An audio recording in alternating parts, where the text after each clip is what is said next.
Kinakain talaga yun, no?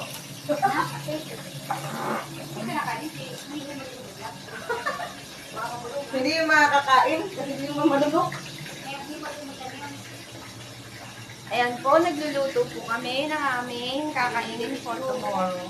Laman yan ang sir, pinapay. Ito po ang mushroom. Laman yan ang minsan, hindi pinapay, hindi pa kaya. Ito po ang chicken ko, nasunog na niyo marimar. At may tanglad po kami. Ay, buli. Yan po.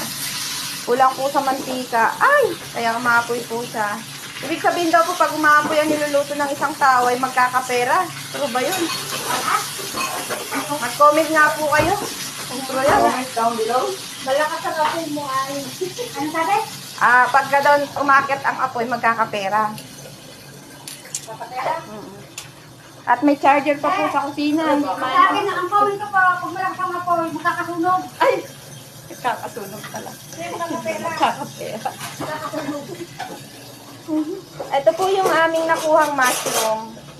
Pinasosyal po namin ng kabute. Oo, kami nagtabot eh. Ang mahal po kasi dito nito eh. Hindi kami nakapulot, di pa ako makakaulam. Kung sa atin ho, mga nabuti kayo, madaling